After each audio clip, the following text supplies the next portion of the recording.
if I were a college student right now. I would be, I'd be using chat like crazy.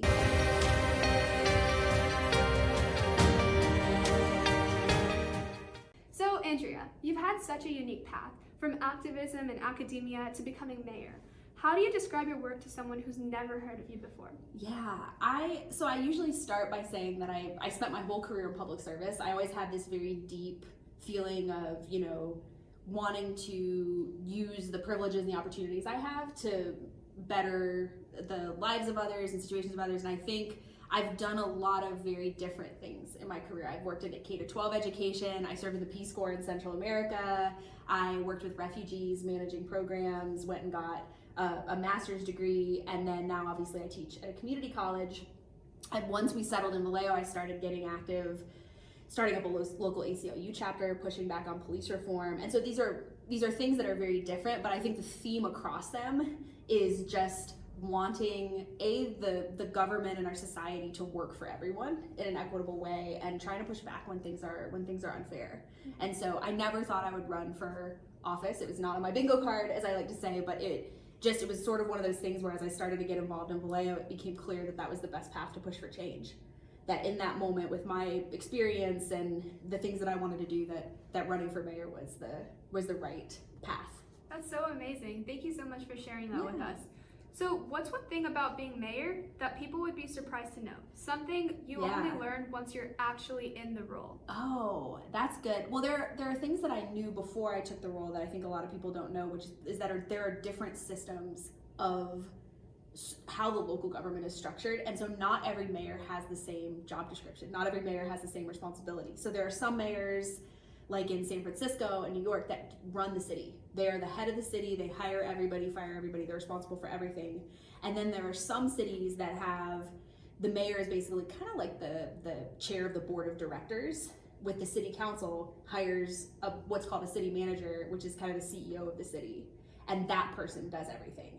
And that system's often called a weak mayor system. And I don't like using the term weak mayor because there's so many ways that a mayor can still show strength and leadership in that system. But I think a lot of people are surprised that I can't, they say, hey, can you send the police here or there? I'm like, no, you got to go to the chief executive. You got to go to the CEO of the city, the hire and fire people, or create a position or clean up a street. All I can do is, take that comment and pass it on and try to get the city council to set policy. So that's something that I think surprises a lot of people and frustrates a lot of people, but the system is there for a reason. In cities our size, that system has proven to be, it works in a lot of cases for a reason. In terms of things that surprised me, I don't think I was expecting to have enough hours in the day, but the volume of communications that we get, I really prided myself when I was running on being very close to people, being very responsive. I talked a lot about wanting a government that's responsive to the citizens and having kind of equal access to the mayor's office, not, having special interests be able to get a meeting and the average person not. I get probably about 300 emails a day. Our office gets hundreds of calls. It's just me and one executive assistant, and I have this day job. I cannot even begin to respond to everything, and the number of meeting requests we get. If I had 50, 60 hours in the day, I still wouldn't be able to have every meeting. And I think that really surprised me, is how much people want to access the mayor of their city, and it's just physically impossible. And then so you have to prioritize. You have to go, okay, I'm gonna pass on the meeting with this group and I'm gonna go to this school.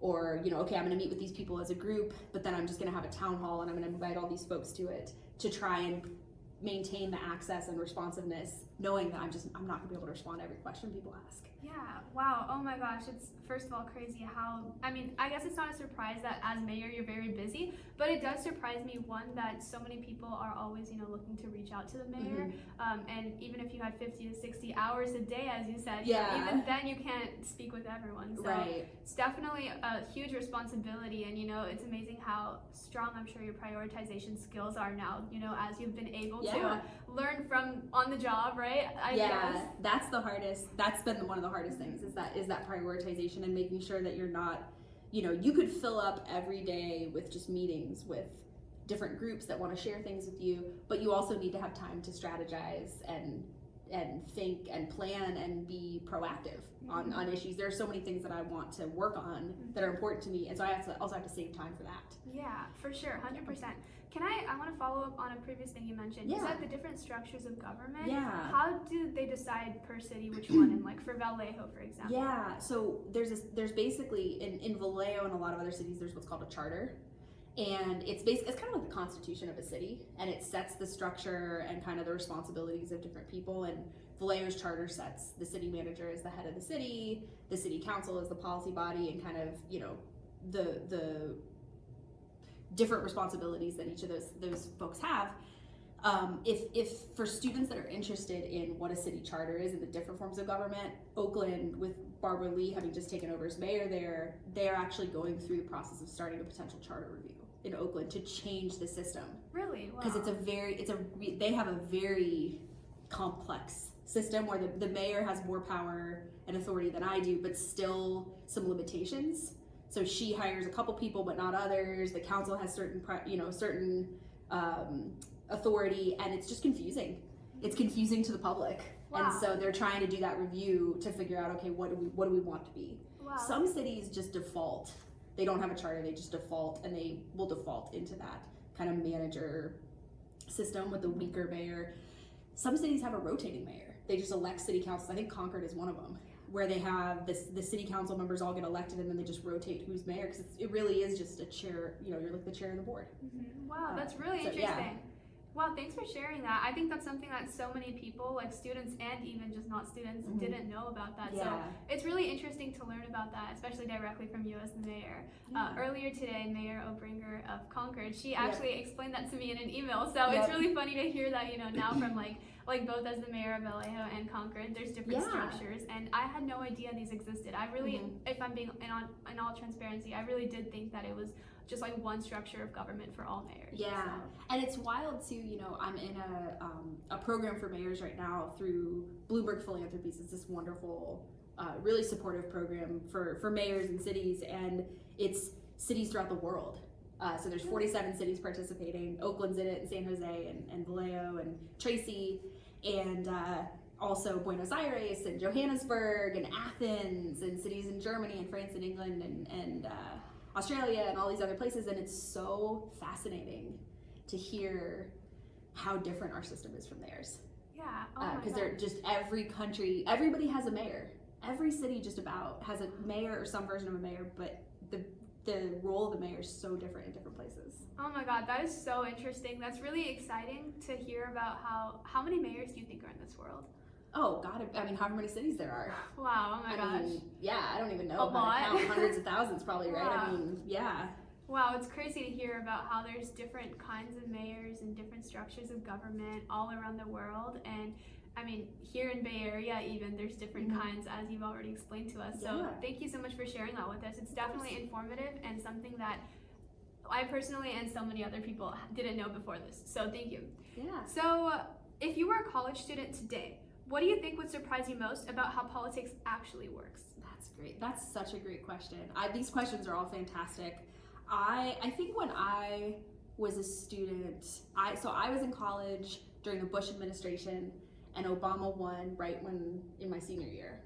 And I think that affected my view of sort of optimism. As a fan of Obama, I felt, very optimistic. Like, young people really can make a difference if we organize and if we do this or that. And I think the thing that I always tell students is, especially now, things have changed so much in the almost 20 years since. I think young people, my impression is that they're feeling unheard and disenfranchised because you see the age disparity of who's in office. It's a lot of people that have been in for 30 or 40 years, a lot of people over 70, over 80, and young people are not feeling connected to the political parties or the system, and so they don't feel like, they feel like kind of what's the point? And I think what we just saw in New York with the now mayor-elect Mamdani, however people feel about his politics, I hope that shows young people that they really can make a difference. It doesn't always look the way you think it is. It doesn't have to be through the system that exists, but never underestimate the power of your voice when you organize. And the skills that young people have today that are unique and valuable, that are gonna, you know, even sometimes surprise the folks that are in power. I would say, you know, it's we were talking earlier just informally about how nasty politics is. It's nasty. It's really, you know, I would love to be able to come on here and say people go in for the good reasons. They want to serve. They want to make the place better that they're serving. That's not what plays out in practice, but it doesn't mean that we can't give up on those ideals and that we go, oh no, there's no point. But you gotta be creative. You gotta be creative, and it's you know, try something out. You know, try working for somebody that you feel like aligns with your values, and then, you know, see if being staffer for an elected official works, or if you want to try to go work for government, or if you want to be on the activist side. But I would tell young people, like, don't underestimate your power when you come together, and don't be discouraged if you feel like you're not being listened to, because you'll get there eventually. Thank you. That is amazing advice, and I think that's something that so many students also can benefit from hearing right now. Because, I mean, as students, even if we're in college, in a classroom, you know, learning, like, I don't know, political science major, for example, it feels exciting, but then it's like as soon as we actually try doing something and making an impact, it feels as if we're kind of shut out, especially if, you know, other politicians or just people involved in politics, like local government, if they're older, then it feels like, you know, it's like, I don't know, like, maybe I need to learn more, maybe I need to go back to school, and it just feels like we're not really welcome or valued as much as we think we are, and we're not making the impact that we want to. But I think hearing that directly from you, that, you know, that's just how the world is built right now, that's how politics is. It's nasty, as you said. It's nasty. It doesn't have to be. It doesn't have to be, and you don't have to accept that it is, right? You can say, okay, this is how this works, and I'm gonna have to deal with it, but I don't have to accept that as the only way.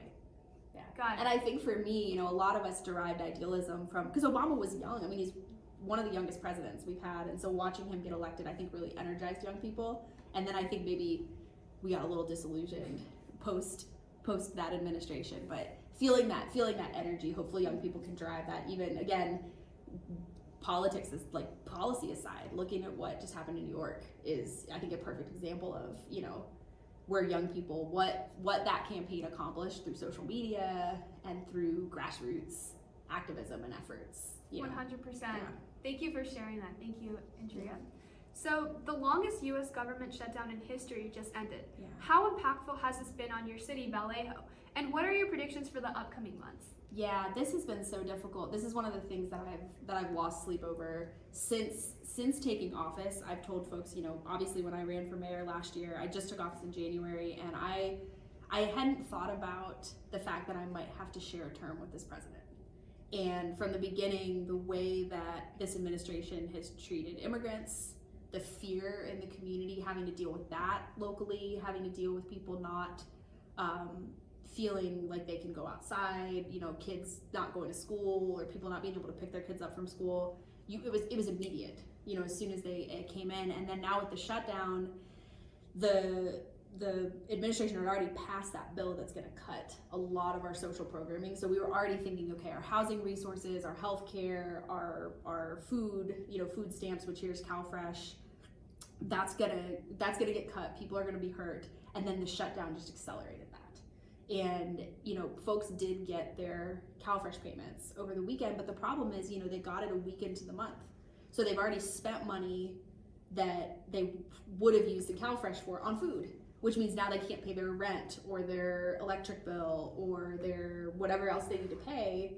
And, you know, locally we have to figure out, there are only so many things we can even do. We can't begin to match the lost funding that's not coming in from the federal government, but we've got to think of what are the things we can do to protect our people. It's really challenging. And, you know, with Vallejo, we're in Solano County, which is one of the 9 Bay Area counties, but tends to be slower to react. A lot of the other Bay Area counties have passed measures to provide some resources for people that lost, it's particularly SNAP, CalFresh benefits during the shutdown.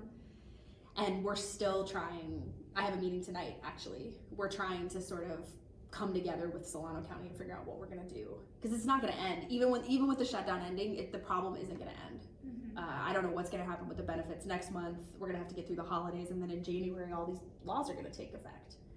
Yeah, wow, first of all, it's it's kind of scary to see how this shutdown kind of served as an accelerator and amplified the impact of what was already done before, and also the fact that this puts so much pressure on local government, on Vallejo's government, in order to try and either mitigate or like improve the effects. Kind of, I don't know if that's the right words, but it's kind of. It must be stressful. Is it? Would you say it's a stressful? It's incredibly, it's incredibly stressful, and it's stressful for people. Like I've just, I've been trying to go out on the Tuesday when we had the holiday. I was able to go out to one of our food distribution sites in Vallejo and just kind of chatting with people as they were standing in line and just hearing the anxiety. It's so real, and it's not the stereotypes that the folks in Washington like to say that it is. It's people with jobs, with children, that are working hard and are not able to make it because the system is just failing them. And obviously it's incredibly stressful, and it's hard to not take it all on, knowing that there's only so much we can do locally. We just have to do what we can, little by little by little. We're never going to be able to fix this whole problem. We're never, back to immigration. We're never gonna be able to make our folks feel safe. We cannot control what Border Patrol does and ICE does. What can we do to make it, like you said, just make it a little less hurt a little less? And that's, can we get our police out and say, they're not gonna work with ICE, please still call the police. We're creating these safe spaces. I speak Spanish, so I've given a couple speeches in Spanish, just things that will just hopefully just reduce the anxiety a little bit. So you still feel the anxiety, but maybe you can just feel a little more supported. Wow, thank you for sharing that with us.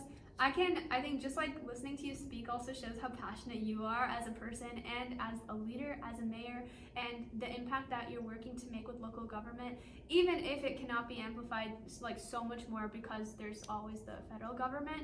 It's still really inspiring to see how hard you guys are working together to listen to the people, because the way you directly communicate with people, I think that's something that many young people can also learn from, because the next generation, as we were talking about Mamdani and New York, it really inspires us also and gives us hope for the next generation. Absolutely.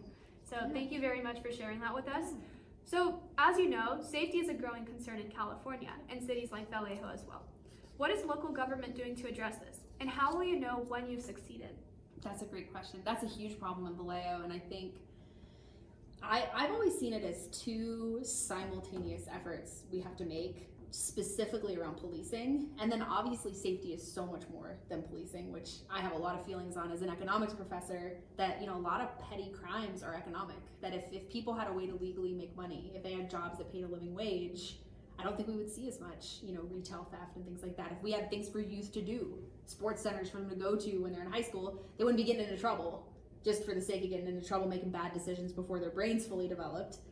But so we've got to we've got to look at it holistically. But with respect to just the police, there's been a lot of shifting over the last 5 years since George Floyd. Vallejo is one of the darkest cases for police misconduct. There were 19 individuals that were killed by Vallejo PD in the span of a decade, ending in 2020. There was actually a young man that was killed, Sean Monterosa, by PD during the George Floyd protests in 2020.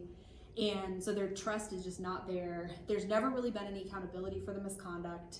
There's been a really, really, really dark history there. And then you have nationally a crisis where it's more difficult to hire police officers. There's just a shortage nationwide. So you can imagine in Vallejo, with the history and the mistrust of police in the community, that it's even harder to hire in Vallejo. And so there's an understaffing problem where the department just doesn't have the staffing to do what they need to do. The officers are burning out. We have a lot of really good officers on the street that I worry that are going to burn out. The response times when people call the police, they don't think a cop's going to come. And then if they do think a cop's going to come, or they think, okay, when a cop comes, they don't know if it's somebody that they can trust, because there's been this history of misconduct. So I have been very steadfast in, we've got to do the reforms, meaningfully do the reforms, not just check boxes, but really work to rebuild trust for the sake of the community, to do right by everybody that lost loved ones, but also for the sake of our good officers who are out there getting, having to deal with this for people that wore that uniform before them and abuse their power. But then we also have to staff up quick with good officers and get help. And we actually are bringing in the Solano County Sheriff, to come and patrol starting in January in Vallejo, just to help deal with the staffing shortage. So that's, you have to have people feel like they can get an officer to come if something happens to them, and then it's an officer that they can trust. And those two things, I think you can't just do one, you have to do both. Then we have to think about all the other stuff. We have to think about like clean spaces and lighting and jobs and like all of the other things that affect people's safety that is not just police response. Because if you look at crime and police response, they don't always correlate. Like putting more cops on the street makes people feel safer, but it doesn't necessarily reduce crime. You got to do the other things to deal with violence, deal with gun violence, deal with the economic strains that are leading people to commit crimes, and like really get in and do that work. Wow, there are so many aspects that need to be looked at and thoroughly thought through. And wow, just a few things that you mentioned, I'm sure these are only a few of the issues, right? And a few of the different concerns that lead to overall safety. And I think that it really is inspiring though also to see that, it's like local government, you as the mayor, everyone is thinking it thoroughly through and is listening to people and is aware. I think being aware also as a student is such an important concept and skill. So thank you for sharing that with us. And I think it's really good to just learn about what's happening, what's going on locally. And I think for students, since a lot of the students listening might be in Contra Costa County, for folks in West Contra Costa County especially, but throughout so much of some of the major sort of trafficking issues that we see in this area, whether it is human trafficking or arms trafficking or drug trafficking and gang activity, it's Oakland and Richmond and Vallejo, all the way up to 80, sometimes out into Antioch, and we have to collaborate. And the city of Oakland, Mayor Lee in Oakland, has started that process of convening the mayors together and figuring out, okay, how are we going to address this regionally? Not all of us as mayors have the same authority to say, hey, we need to do this, but that's where young people can step in and create the buy-in, and you all have lived it most recently. What do young people need to be safe, to stay out of trouble, but also to be able to do the things that they want to do without fear? And without elected officials hearing that, they're going to probably just stick to that same playbook they've always done. Like, let's just put more, let's just put more police on the streets and that'll, get rid of the gun violence. Like, no, we need to hear from the people that are in those communities to say, this is what we need to do. We see this connection between Richmond and Vallejo, or Vallejo and Oakland, or, different parts of the county and the region. And what we really need is X. What we really need is a safe place to go. We need a sports league, or we need, mental health resources for young people, whatever it is. I don't know, right? That's where I think, young people can really play a role. Thank you for sharing that with us. I think a lot of the time students, I think I might have mentioned this earlier, but a lot of the time students are apprehensive of, stepping in and getting involved. So by hearing that from you, it really helps with reassuring and also just letting us know that, our voice as youth is valued, and it's something that we should really utilize, especially if we are passionate about certain subjects and topics and local issues that we want to make an impact with, but we're not sure where to start. Exactly. So I think just working together as a community, and even if it's through social media, like slowly creating an influence, I think that can be beneficial. What do you think? Yeah, absolutely. And not letting your elected officials get away with lip service. Because I guarantee you there's not an elected official maybe the world, but especially in our region, that doesn't say that caring for our youth is a top priority. But okay, what are you gonna do? What are you gonna do specifically when youth bring you a concern to make sure that gets prioritized? And that's where what we were talking about before with sort of trying different strategies. Try something. Maybe your city has a youth commission and you try that, and you're like, you know what, we're not really getting results. It's too slow. Okay, let's try a social media campaign. Let's try going to a council meeting. Let's try, working with this other, parks district or something like that. Try different things and see, until you get results. Don't let them off the hook. When they say like, oh, we value you, we're gonna meet with you, we'll follow up eventually. No, make them follow up. I love that. I really love that. There are so many opportunities possible if we just make them follow up. If we reach out if we consistently try, and if we show them that we have a voice and we want it to be heard. We want to actually make an impact and make our community better. And by hearing directly from you as the mayor, it's really nice to hear that, you know, like the youth, we have a voice and we should be utilizing it. We should never feel suppressed or as if, you know, we're not really valued as much as we want to be. So thank you for sharing that with us. So if the governor handed you $100 million tomorrow to spend anywhere in Vallejo, what's the first issue you'd fix? And what's been stopping that solution so far? Yeah, we have so many issues that need money, but honestly, one of the beautiful things, like we need to fix our roads, we need to deal with public safety issues, there's all these sort of day-to-day things that we've got to work on, but with 100 million, you know, which is just a sudden wave of cash, you got to make a big investment. Vallejo had a sports center that was closed 5 years ago. The building was just deteriorating, and that would probably be one of the things. I think I would want to do something that probably wouldn't get done otherwise. And that to me is you could just put a bunch of money into trying to get some type of like youth recreation facility. And then probably, I mean, we would probably do some stuff like, you know, fixing some roads a little quicker, trying to invest in some lighting and traffic kind of beautification projects. And then like put it into maybe violence intervention or things like that. And probably engage with folks to see, okay, what are we on this list of priorities, what are we gonna, you know, what do we want most? I love that. Yeah, thank you for sharing that with us. It's really nice to hear how, I mean, it's not nice to hear that there's many issues, but it's nice to hear that you know where you would put the money to fix right it. And I think you'd want to put it into something that you know is going to pay dividends going forward. You don't want to just throw it, like I mean you could use it to just pay people's lost SNAP, and that would be tremendously impactful, but when it's gone, it's gone. Whereas if you put it into something that is going to be an investment, hopefully then you can keep getting those returns long into the future. Amazing. Thank you for sharing that with us, Andrea. So you've accomplished what many people would call impossible: teaching, leading, and governing all at once. What advice would you give to young people who want to make that kind of impact but don't know where to start? That's such a great question, and I would say there's never a wrong way to start. And hopefully this will make sense. I talk to students about it all the time. You know, I've done a bunch of different stuff. I tried, you know, I was going to be a high school teacher, then I joined the Peace Corps. I managed an after-school program in elementary school. I worked at a Boys and Girls Club, and then I went to grad school and, you know, did some international work, and I worked with refugees. And I think you shouldn't know exactly what you want to do when you're 22. I think it's okay to not know. I think what you want to know is your values, you know, and that's what you just asked, is how do you make an impact? You know the values that you have and your priorities, and just try different things and see everything as data.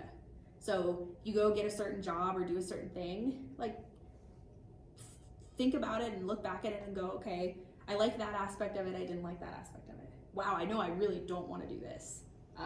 When I went to grad school, I got a master's that was very kind of quantitative, economics based, and I learned very quickly that I didn't want to do research. I was like, that's what I don't want to. There are people that love research. I was like, that is not for me. Okay, I need to be on the ground. You know, I need to be doing this. Even like teaching K to 12, I was like, I don't like doing the discipline of the behavior management of K to 12. Okay, community college is perfect. Everything that you do, even if you struggle with something, you're getting data on what's working and not working, and never be afraid to pivot. Never be afraid to just try something different, because what's going to bring it all together is those values. And also never shut the door on anything, because I didn't think I would run for office. I would never, I mean, if you had asked me even 5 years ago, I would have laughed. No way, I'm not ever going to run for office. So you never know what's going to happen. But I think if you do things based on your values and you kind of come back to them and reflect and pivot where needed and try, and not be afraid to try things out, I think you'll get there. Mm-hmm. And I think it's okay for young people not to know what the there is. I think it's okay to kind of feel a little bit lost for a little bit. And it's hard, you know, even in school, you're often told, like, okay, what do you want to study? This is the track you need to be on. These are the courses you need to take in this order. Then you need to do this. If you want this job, you need to do this. And life is not prescribed like that. That is not how it works. Mm-hmm. And especially now we have AI and all this stuff, like we're not going to need robots. We're going to need creative thinkers with, with things to say. Thank you so much for sharing that with us. That is, first of all, amazing advice, and I completely agree. From the student's perspective, in college, we feel like we need to, decide, okay, I want to do this path, and this is how I'm going to make money and be successful in life.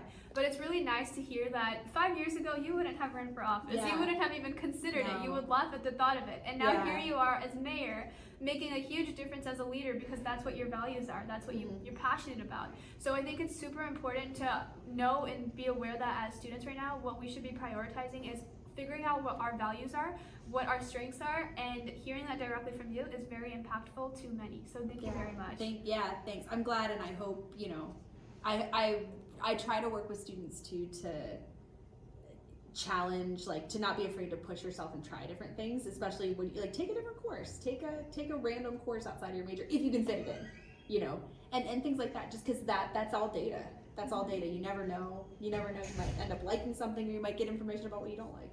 I love that. I've heard a quote actually a few weeks ago. It said, "Be curious, not judgmental." Yeah. Do you think that's helped you in your career? Oh yeah, definitely. And that's something I was just speaking with somebody yesterday about because I was trying to figure out, what was it about how my parents raised me that put these values into me of especially just fairness, just wanting things to be fair and wanting to fight for what's right. And I think the values that my parents instilled through different examples over time was, you should respect people's opinions and people's beliefs. You don't have to agree with them though. Whether it's people's religious beliefs or their political beliefs or whatever it is, it's okay to have a different opinion of somebody, but you should still show respect for their right to their opinion. Unless it's really hateful, in which case we might have problems. But just, somebody that disagrees with you on something, that's okay. And actually a good thing. If everybody agreed on everything, what a boring world it would be. So I think that's not be judgmental, be secure in your own position, figure out your own position, and be okay not agreeing with others on everything, but also don't be, try not to judge. Try not to judge. I love that so much. I feel like if everyone had that mindset, politics would be so different. It would, yeah. Of course, also, if everyone had the same mindset, it would also, if everyone believed in every single same belief, then as you said, politics and life would just be boring. Yeah. Because it would be following everything word by word. It was so funny because in the campaign, I took a lot of flack for certain positions that I had, and I said, you know what? If you're expecting to agree with someone on every single issue, that is never going to happen. What you want is to have someone that aligns with you, that you can trust, that's going to listen to you, that's going to be honest with you, but you're not going to agree with me on everything. That would be weird. It would be scary. And then Zoran Mamdani comes in and he said it even more explicitly. I think he said, if you agree with me on 7 out of 10 issues, vote for me. If you agree with me on 10 out of 10 issues, go get analyzed. Because that would be, that would be a little weird.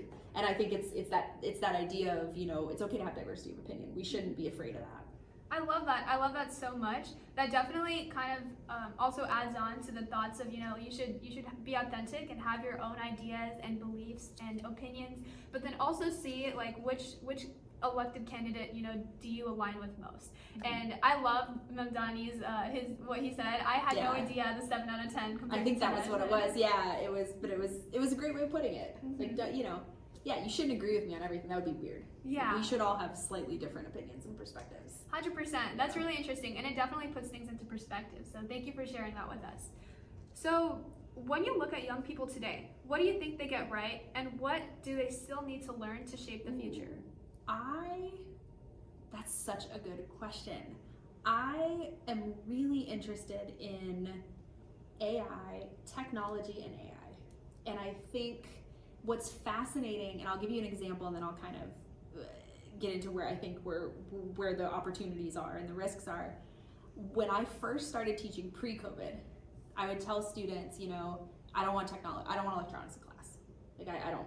I want pen and paper. Research has said that if you put pen to paper and take notes, it's gonna get in there more, and you'll be more engaged. You won't get distracted. I know, because I would be distracted in my classes if I had my computer out. I know from my own experience. And they would do it. They would put their tech away and then post-COVID, it was like, I would have these conversations with students and they would say, we know we hate that we're on our phones all the time. We know that we hate that we're sucked into these devices, but it's like losing a limb putting it away. I mean, they really struggled. And we would have really open conversations sometimes in class where I'd be like, just put it away, put the phone away, and just be. And I worry deeply about the high octane way that we get information, not because of the attention span. Like, I think we're just the world is changing and how we communicate is changing, and we're just gonna need to communicate quicker in shorter sound bites, and I think that's fine. But what I worry about is the burden of having access to all the information all the time, and the pressure that that puts on young people to constantly be going and to not slow down. So that worries me, and I try to push students to really sit with that and figure out how they want to be. And the other thing that really worries me is the AI and the access to the internet, that we really have to push ourselves to develop independent and critical thinking skills and communication skills, and we need to do it early. And it's so easy to cut corners. It's so easy to just go have ChatGPT do something. I mean, it is just, I'd probably do it. But what muscle are you not strengthening when you use that? And there's gonna be a moment down the road where you're gonna need to advocate, and you're gonna need to learn how to communicate in a really compelling way, and you need to have that muscle. So how do we build up that muscle, and how do we develop the skills that are the things that chat can't do? And how do we critically review the information that's coming at us? The other problem with social is that there's so much misinformation out there, and it's getting worse. You've got AI slop now that terrifies me. And so I think the thing that I would hope young people would not get wrong is, don't forget to build that muscle, because you're gonna need it. And otherwise, I worry a lot about the toxicity of our politics, and that the connection to these like short sound bites, not being able to differentiate truth from fiction, and not being able to figure out if something's deep fake or not, and not trusting the mainstream media, but then not knowing who to trust. And I don't know what the answer is, but I think young people have a superpower, which is you can take in a lot of information from a lot of different places quick, and you've got access to the whole world at your fingertips. But then, if you get complacent, it could be really risky, and it could also be really overwhelming.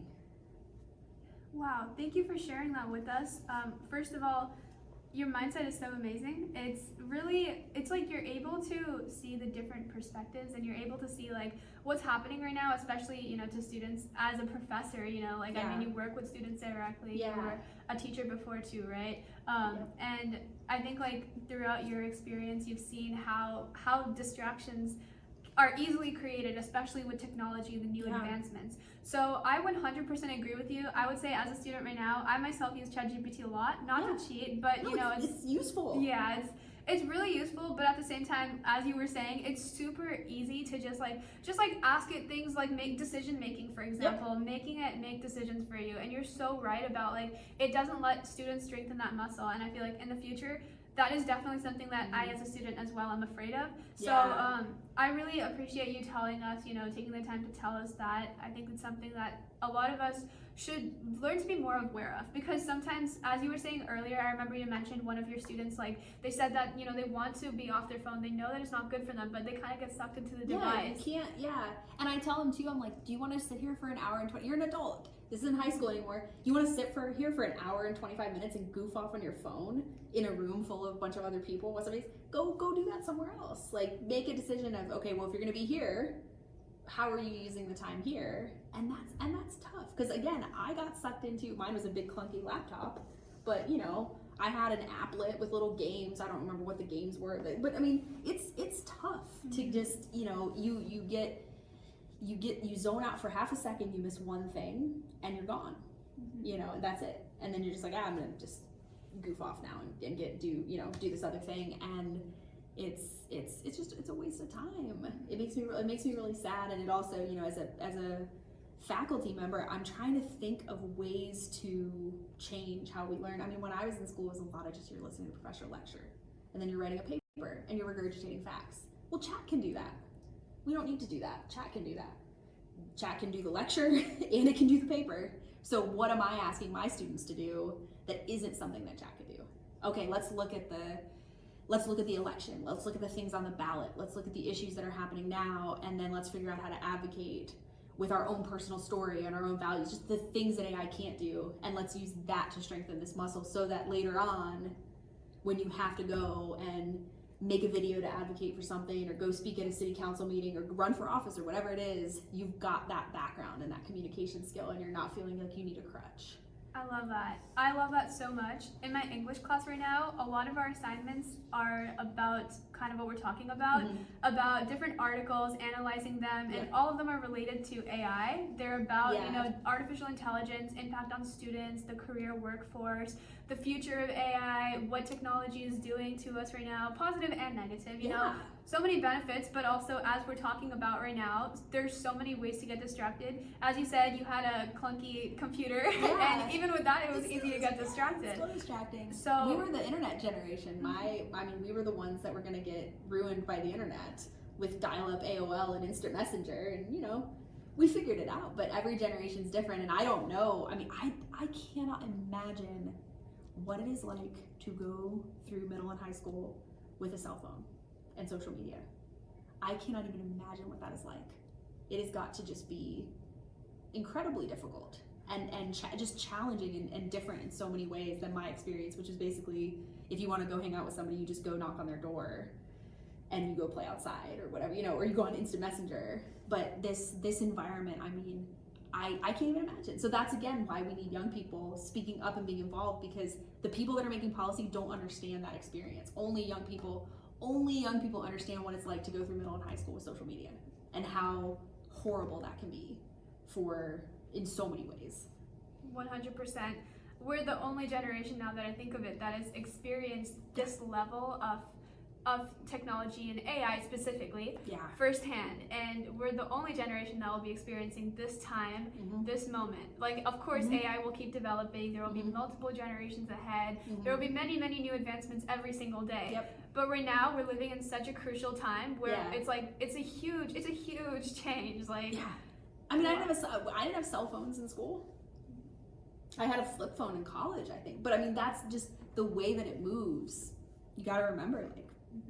If you don't speak to that experience, nobody's gonna know what that experience is like. We're just gonna think of, older people are just gonna say, well, when I was a kid, we would just go outside and play with rocks. And it's like, well, okay, what is it really like? Tell me what it's really like now. 100%. As a student right now, I think I'm not the only one that thinks this, but it's sometimes we feel like we want to live in like the 90s, because that's the time that we kind of correlate with like no social media, no electronics, no internet. And I mean, you were there at that time. You were younger at that time. And how was it growing up in the 90s? Can I ask that? It was great. It was great. It was. I mean, that's what's so crazy about this is everybody only has the experience of being their generation. My generation I'm an elder millennial. I'm about to be 39. I'm almost 30. When you get to the age where you start forgetting your age, that's when you know you're getting older. My particular age group, we are the swing where we had life without any of the tech, and then we had in our youth the tech when we could still kind of absorb it. So we got. In middle school, the internet kind of became a thing. Still, it was dial-up, and it was, and you could talk to your friend outside of school, which was really cool. You could call somebody on their landline, their parent would pick up, you'd say, oh, may I speak to so-and-so? I want to see if they can, hang out. Then by, I don't know, paper maps, that's what's so crazy about the elder millennials is like, we know a paper map, and we know a cell phone GPS, and it's a weird swing where I think now, especially with millennials, we're raising kids. I don't have kids, but my peer group is raising kids in this crazy generation, and then dealing with our aging parents, and we're in this middle where we're like, you literally can see the pre and post technological advancement. It's wild. I would say for me, I miss it a lot, and I wonder sometimes when I'm, I'm like, okay, I get home, I've had a really long day of work and then a really long council meeting, and I get home, and what's the first thing I do is I get out some like stupid, game that I can play, and I put on the TV, and I have 2, maybe 3 screens, and I'll just ask my husband, what did we used to do before this tech existed? We weren't just sitting around twiddling our thumbs, we were doing things. What was it that we were doing? I don't know, I guess we were like playing board games or playing with the dog or going for a walk. I don't know. I can't even remember. Like, what did we do before we had these devices? Wow. Oh my gosh. I'm like, and how did we get around without GPS? I'm so, like, I pushed off getting a smartphone for longer than most people, but I don't know what I did before I had this thing. Wow. I know I survived, but yeah. It really has changed your lifestyle, I'm sure, and it's crazy that, the fact that, it's like, it feels like it was ages and ages ago, like maybe in a previous life that all of this didn't exist. Well, and Facebook, when I started college, Facebook had just started, and it was literally a way for college students to connect. So you could put in your class schedule, and you'd get groups of people that were in your classes, and you could see who's in your class and say, oh, I met this person, I met this person, Sada, and like, I want to go find her, and I could go on Facebook and find her and send her a message. That was what Facebook was for. And you could also, then your high school friends, you could friend them at their college, and then you could stay in touch with them, and you could send them little messages. And that was revolutionary. That was revolutionary. And now we're in this point where everybody we've ever met is on that thing. It's a level of connectedness and unconnectedness that we've never had. I was like, maybe if I didn't have Facebook, I probably wouldn't have stayed in touch with 90% of these people. Should I have stayed in touch with 90% of these people? I don't know. But it's just wild to think. It's wild to think about how that has impacted us over the past, let's say, 20 years since it came out. Yeah, wow, oh my gosh. Okay, I honestly cannot imagine living in that time. Like, it just feels like Facebook and Instagram, like, have existed forever. I know. My whole lifetime it has, right? We made little web pages. There was this site called X Page, another one called GeoCities, and like what you did was you made a website, like a not even a blog, you just made a web page, and you'd be like, this is Andrea's page. Here's a picture of my favorite band. Here's a song, and you'd put the little applet that would like play the MP3. Here's a song, and here's a purple giraffe, and you put a little image, and like you had a page, and then you link to your friend's page. Yeah, it's wild. That is to think so. About. Oh my gosh. That was our creative, innovative at the time, right? Like innovative use of technology was like making these little pages. Honestly, also that time you didn't have like so much insane amounts of information that we do right now. Yeah. So it must have felt cool. Like that was such a simple thing, like you could make your own page and it was your own, and it was something that you said was your own. Yeah. But now it's so easy. You can tell AI create a whole page for me. Make my page. Yeah, and you have every photo you've ever taken just like on your phone, so there's no novelty there. That's why it's interesting. I don't know what we're gonna do as a society, but you all are gonna have to be the ones to lead us through it. 100%. We're the millennials we're already dinosaurs. We're already just like, what is happening right now? TikTok, I don't understand that. I barely understand Instagram. Yeah, 100%. I think it's going to be a very happening next like 30, 40 years where there's going to be so many more advancements, like the new Facebook, the new, Meta, all of these things.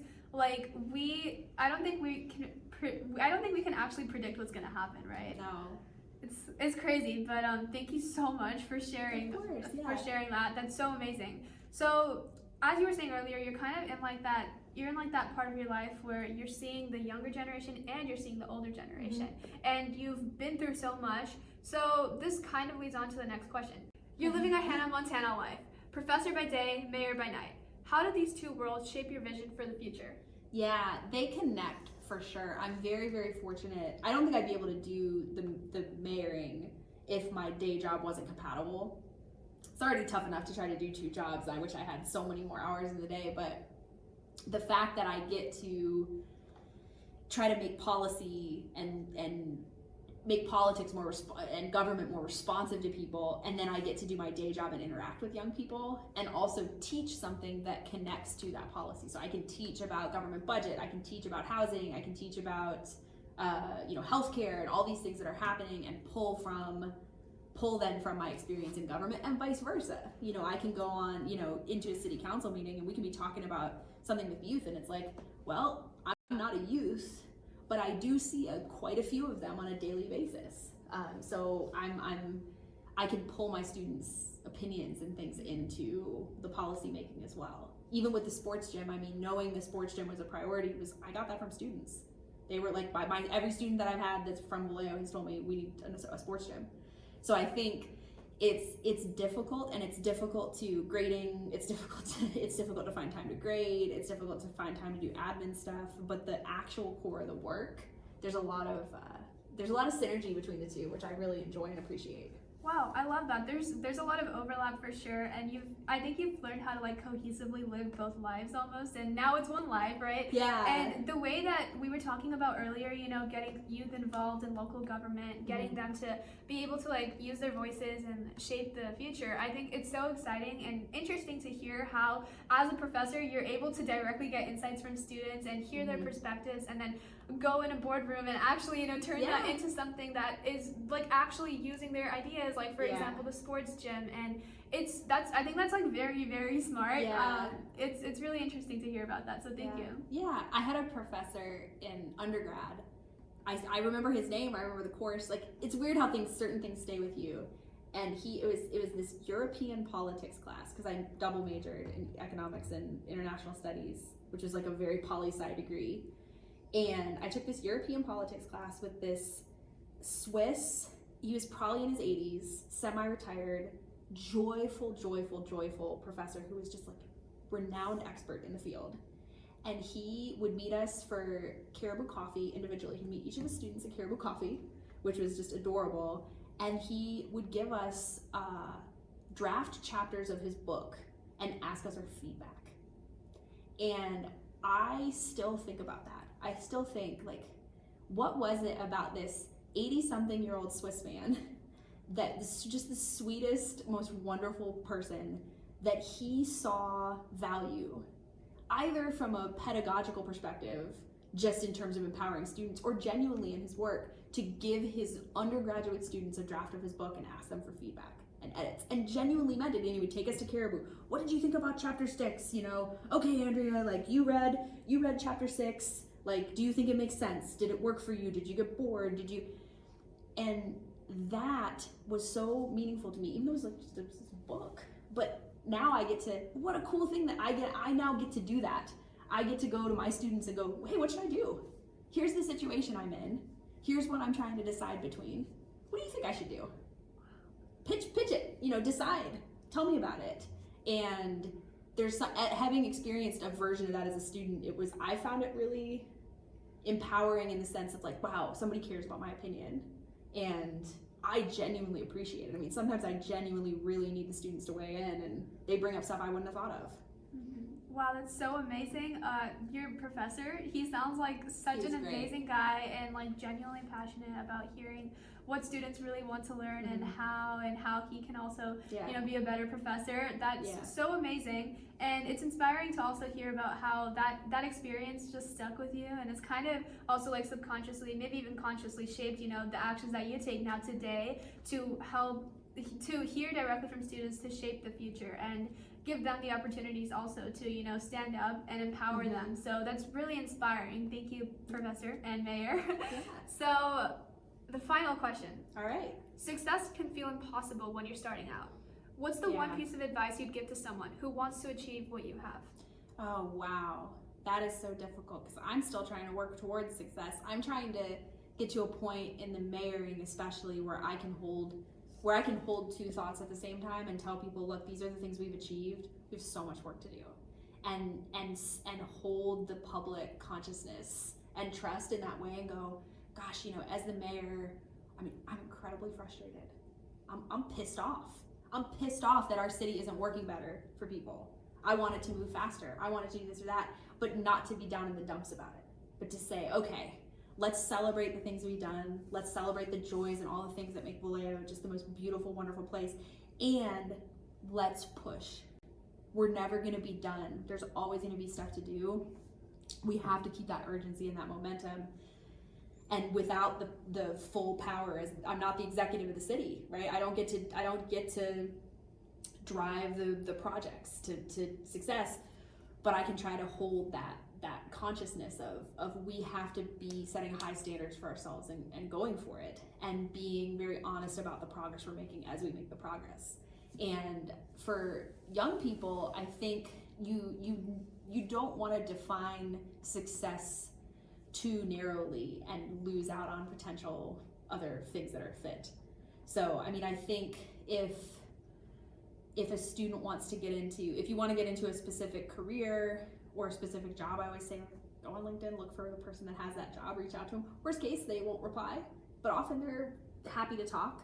And just try different things, get that data, try different things out, and have that attitude that I just described of, okay, I like these things, I did these things I didn't like, or these things I didn't get to. And don't be afraid to hold both of those. Like, success and failure is not binary. Like, if you set it as binary, you're gonna fail or you're gonna succeed, but you're gonna be unfulfilled. It's like, if I defined success as winning the mayoral election, then boom, I've won the mayoral election, now what? So I think it's like, you always have to think of it as fluid. Like, okay, what did I do? Okay, I wanted to make change in Vallejo. I wanted to move Vallejo forward. Okay, I get to be the mayor. Now how do I get to be effective as mayor? Okay, I've done these 3 things well. I'm happy with these 3 things. What am I doing next? And just chunk it down into little increments. So you can say, okay, at this stage, these were my successes. These are the things I'm gonna work on next. I love that. Thank you so much for sharing that.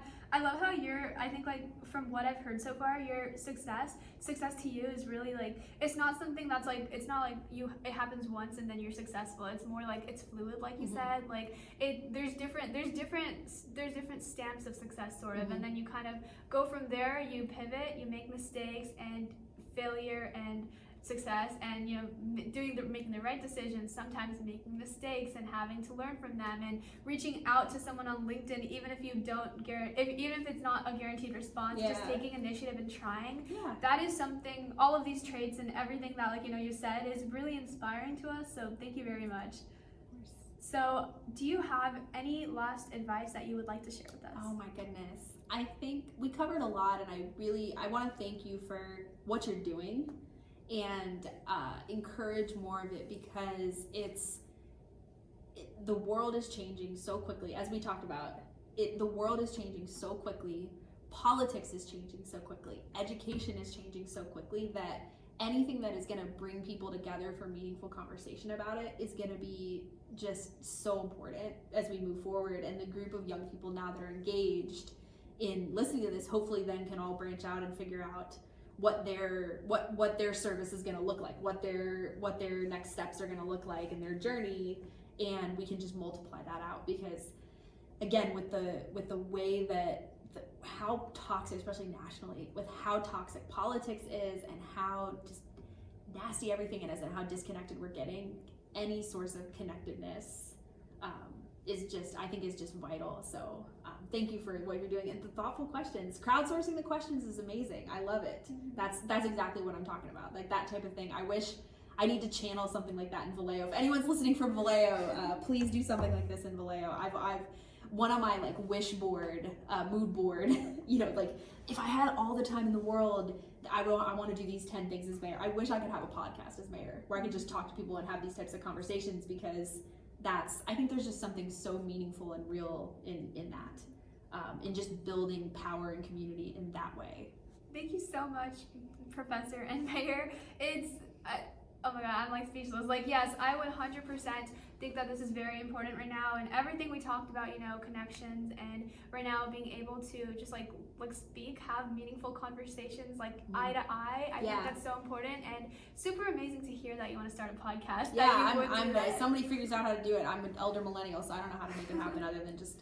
I guess it's not that hard, but yeah, it takes time. It takes some knowledge, and some organization. Well, it's amazing that everything you shared with us today, from students, ways for them to get involved, to technology right now, and to your life in the 90s growing up, and different experiences you had, and your thoughts on politics right now. Everything you shared has been very informative and educational, and it will 100% empower the next generation. Thank you very much for taking the time to speak at KFN. If you like this video, please feel free to share with your friends to educate them as well. And thanks for tuning into KFN.